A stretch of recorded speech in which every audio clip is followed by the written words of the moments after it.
Shri Conrad K. Sangma, the Chief Minister of Meghalaya, has assured the Association of Village Chiefs under the Sora Civil Subdivision that the government will be introducing programs to train miners on mining as per the latest methods and knowledge available today. The above Association of Village Chiefs from Sora under the leadership of Shri Titos W. Khan, the MDC of Sora, the Chief Minister today to urge upon him to find new economic activities for the people of the area who have been affected immensely by the present pandemic and environmental factors.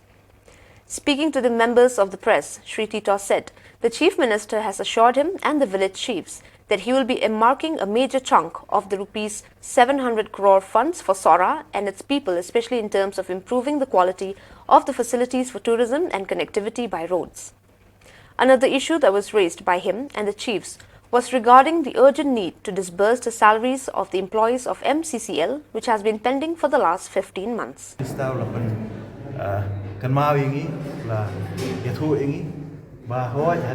Supreme Court order ke mentan nakaliang jok sarkar kala syak yaki traipa bikin apply ke mining lease but hoi isu tu gedon bijing bangin nomlak syu ya ke bangin lek segitu ki sistem ke barim kepada ke rat hole mining ni haban lek no ada scientific tinggi dan kam ban ai awareness sigi bre bijungi jok pathai bijungi ki bang pat sutu sepang gani ke jingti duyong ke batamai dinala halor gani u siam lakulan ban bu ya kawi ka training nak bentaki miners jong ka Sora division kemudian jong ki baik-baik jong ka Sora kan don kawi ka training akaba kan long ka awareness bagi beri ke sutu yang ini jing ti duyong ka rupang ko temai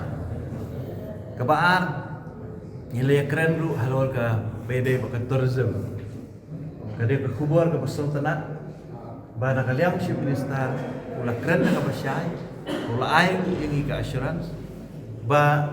ka major investment hagi ni gisnam kibanwan kanday hakaliang jong tourism ba kum juru jong kisurok. Nilai keren ni kajing sniu jong kisurok nadu na untengar hadu hasora ba dia kani nakaliang Chief Minister ula yathu bala sanction ya ka pisah ka pathmai na kabantaban pentamai yang kini kisurok nak kuat bagi yang kini ke MCCL makan yang makan long ke jing mentoy nak kita kipat ba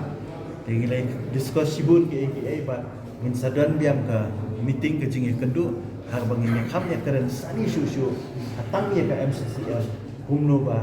ke kan yang lu ban peniat ya ka la kalong ba sarkar kendang peniat ni ban perkhat ku bepa dia kani kendang don ke jing keren mo nakaliang CM lo apa minang keren bat ka we ka bagi personal kalau ngi jing jo binong tre bagi le kendu le khi menta bagi subio keren dan re ka nakaliang sarkar itu bakal apoi ka state ka ba imat bandabu inquiry umsong mentoi syu namar baka FCL kal apoi hadu kan ni dan re la katarong i perkhat na ngi expect na menta ka babaha ba kai ka i banle kan long na menta ka jing mentoi jong paj ba jong